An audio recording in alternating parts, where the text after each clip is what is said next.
একটা দারুণ খেলা দেখাইলেন, কঠিন খেল একটা দিলেন। একটা মহিলাকেও আপনারা এমপি হওয়ার যোগ্য মনে করলেন না।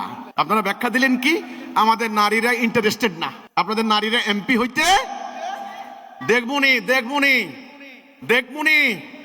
ইন্টারেস্টেড কি না। আল্লাহ যদি আমারে বাঁচাই রাখে, আপনারা এই যে 100 আসন করলেন, সিনেট উচ্চ কক্ষ করলেন, এরপরে নিম্ন কক্ষে 300 আসনের মধ্যে আপনারা যে নারী কোটায় এমপি বানাইলেন, ওটা কেমনে বানাইলেন? আমরা বলেছি নো, কোটা দিবা না, কোটা দিলে নারীদের অবমাননা হয়। আমরা নারীদের কোটা প্রথার বিরুদ্ধে। আমরা নারীদেরকে বলতে চাইবো সরকারকে, ইসলাম বলে, হিজবুত তৌহিদ ছাড়া ইসলামের কথা বলার ভয়েস নাই।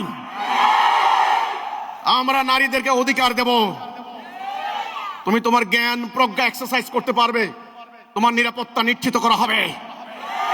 কোন সমাবেশে, কোন অফিস আদালতে আমরা হিজবুত তাওহীদের আন্ডারে একটা ওড়না টানাটানির ঘটনা ঘটবে না ইনশাআল্লাহ। এই নিরাপত্তা আমরা দেব। আমাদের মঞ্চের অর্ধেক দখল করবে নারীরা, আমাদের এই জনসভার অর্ধেক দখল করবে নারীরা।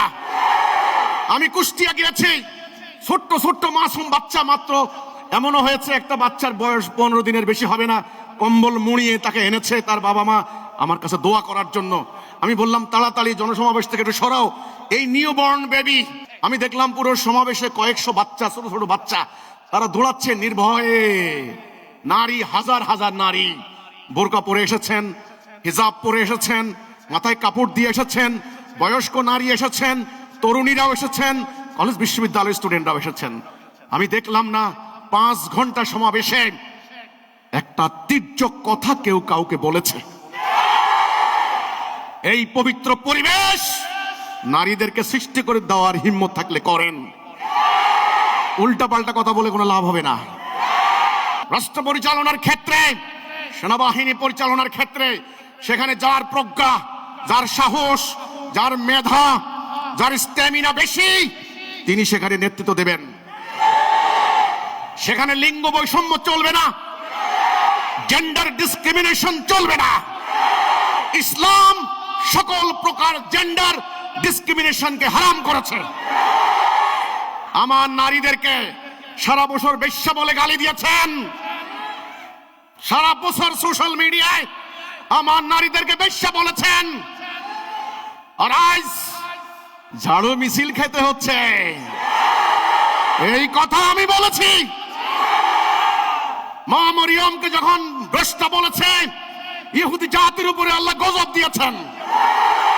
2000 বছর ইউরোপে ইহুদি জাতি লানতের বস্তু হয়েছে। এজন্য এই নারী জাতি বড় স্পর্শকাতর বিষয়।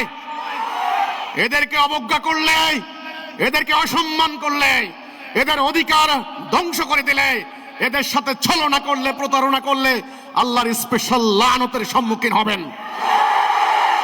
আমার নারীরা যখন রাস্তায় নেমেছে, আপনাদের বড় বাহিনী বলেছে এগুলো সব বেশ্যা দায়ুস নারী। এখন তোমাদের বিরুদ্ধে ঝাড়ু মিছিল হচ্ছে কেন? এই জন্য বলি, সংযত হয়ে কথা বলবেন, আল্লাহ রাসূলকে সামনে নিয়ে কথা বলবেন। আমরা হিজবুত তাওহীদ আল্লাহর দ্বীন প্রতিষ্ঠা করতে দাঁড়িয়েছি। আমরা কারো চরিত্র হননের কোনো প্রমাণ কেউ দেখাতে পারবেন না, কারো বিরুদ্ধে কোনো কথা বলেছি কেউ বলতে পারবেন না। আপনারা নারী অধিকার নিয়ে কথা বলেন, সত্য কথা বলেন না কেন? নির্বাচন কমিশনে হলফনামা জমা দিয়েছেন, ওই সেখানে কথা লেখা থাকে আয় কত, বউ কয়জন, বউয়ের নাম কি, বউয়ের বয়স কত, তোমার বয়স কত। নির্বাচনী হলফনামায় জমা দিয়েছেন বউ হচ্ছে একজন, তাহলে হোটেলে যে আরেক নারীর সঙ্গে ছিলেন উনি কে? উনার, আমি যুক্তির সাথে কথা বলছি, আমি কোনো ব্যক্তিত্বকে আঘাত করছি না। এটাই আপনারা পারবেন না, আপনারা পারবেন না।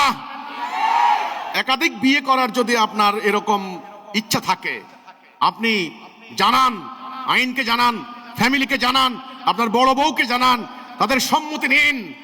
তা না হলে তার ব্যাপারে ফয়সালা করে দিন। মিথ্যা ছলনা করেন কেন? বিভিন্ন জায়গায় 2 খান 3 খান বিয়ে করে, অস্বীকার করে, ছলনা করে বলেন ফিতনাতুন নেসা। ফিতনাতুন নেসায় নিজেরা পড়ে এরপরে আপনারা নারীদের ব্যাপারে উল্টাপাল্টা ফতোয়া দিয়ে লাভ হবে না। নারীরা, তোমাদের অধিকার প্রতিষ্ঠার জন্য হিজবুত তাওহীদের জন্ম হয়েছে।